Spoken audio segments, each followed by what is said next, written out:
नमस्कार दोस्तों।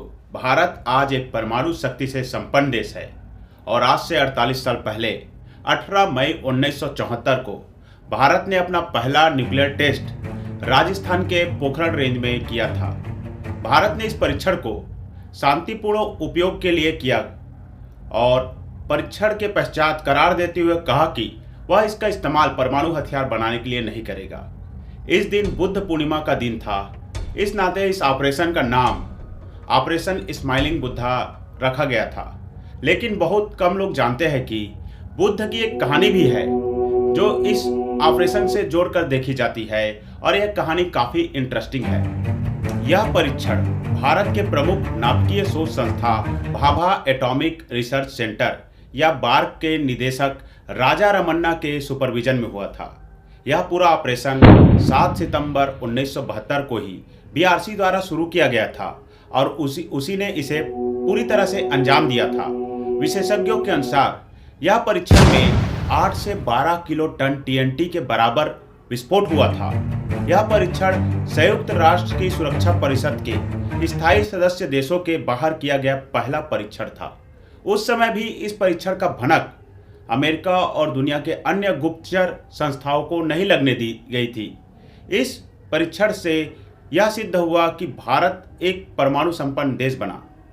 भारत पहला ऐसा देश था जिसने संयुक्त राष्ट्र सुरक्षा परिषद के 5 स्थायी सदस्य देशों के अलावा परमाणु परीक्षण करने का साहस दिखाया था। उस समय 5 देश थे जिनके पास परमाणु शक्ति थी, जो संयुक्त राष्ट्र संघ सुरक्षा परिषद के स्थायी सदस्य थे, और भारत ने पहली बार साहस दिखाया था। इस परीक्षण के वजह से अमेरिका और अन्य औद्योगिक देशों ने भारत पर कड़े प्रतिबंध लगा दिए थे और उनका दावा था कि भारत का यह परीक्षण से परमाणु प्रसार को बढ़ावा मिलेगा। कहा तो ये भी जाता है कि भारत के उस समय का जो रक्षा मंत्री था जगजीवन राम जी को इस परीक्षण के बारे में कोई जानकारी नहीं थी। भारत को परमाणु संपन्न बनाने के प्रयास तो आज़ादी के पहले से ही शुरू हो गए थे। आज़ादी के बाद जब भारत में परमाणु ऊर्जा का उपयोग करने के लिए आणविक केंद्र बनाए थे, उस समय के प्रधानमंत्री पंडित जवाहरलाल नेहरू ने संसद में कहा था कि भारत अगर सक्षम होने के बाद भी परमाणु हथियार नहीं बनाएगा। नेहरू जी शांति प्रिय स्वभाव के थे, अतः इस प्रकार के विचार रखते थे। बाद में जब भारत के दूसरे प्रधानमंत्री लाल बहादुर शास्त्री के कार्यकाल में परमाणु कार्यक्रम के शांतिपूर्ण उपयोग पर जोर दिया गया था, लेकिन इस कार्यक्रम में तेजी आई इंदिरा गांधी के सत्ता में आने के बाद।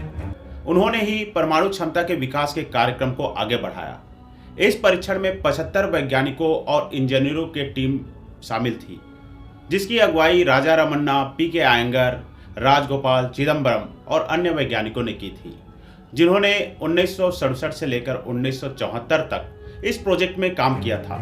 1971 में भारत पाक युद्ध और बांग्लादेश की आज़ादी के संघर्ष के दौरान अमेरिकी सरकार ने एक युद्धपोत बंगाल के खाड़ी में तैनात कर दिया था। उस समय अमेरिकी सरकार पाकिस्तान की मदद कर रही थी। सोवियत संघ भी भारत को परोक्ष रूप से मदद कर रहा था और सोवियत संघ ने भी एक सबमरीन या पनडुब्बी भारत के मदद के लिए भेज दी थी। सोवियत संघ की मदद ने भारत को परमाणु शक्ति का एहसास दिलाया था। इससे पहले की बात और बिगड़ती, युद्ध का निर्णय हो चुका था और भारत युद्ध जीत चुका था और बांग्लादेश आज़ाद हो चुका था। इस घटना, अंतर्राष्ट्रीय दबाव और भारत की स्थिति ने भारत को कई सबक दिए और भारत ने परमाणु परीक्षण करने का फैसला किया। लेकिन बहुत कम लोग जान सके कि बुद्ध की मुस्कुराहट की जोड़ने वाली क्या कहानी थी। भारत के इतिहास में बुद्ध काल में ही शक्तिशाली मगध ने वैशाली राज्य पर हमला किया था। मगध के पास एक राजशाही और विशाल सेना थी। वैशाली एक तरह का लोकतंत्र था। वहाँ के लोग लास्ट तक यह तय कर नहीं पा रहे थे कि उन्हें लड़ना है या नहीं लड़ना है, कैसे लड़ना है और किससे लड़ना है। नतीजा यही हुआ कि मगध ने वैशाली पर भारी खून खराबा करते हुए कब्जा कर लिया। इस पर बुद्ध की प्रतिक्रिया मायूसी और नाराजगी के भाव के रूप में मिली। उसके भाव का अर्थ यही था कि शांति कायम करने के लिए राज्य को युद्ध के लिए पूरी तरह तैयार रहना चाहिए। 1964 में भारत वैशाली की तरह और चीन मगध की तरह था और परमाणु परीक्षण में सफलता का मतलब यही था, अगर बुद्ध होते तो वे मुस्कुरा रहे होते। इसलिए ऑपरेशन का नाम स्माइलिंग बुद्धा रखा गया। भारत ने कभी भी हथियार पर निवेश किया तो आज के एक बुद्धिजीवी वर्ग के पेट में दर्द शुरू हो जाता है। सोशल मीडिया और इनके भाषण में यह आसानी से देखा जा सकता है।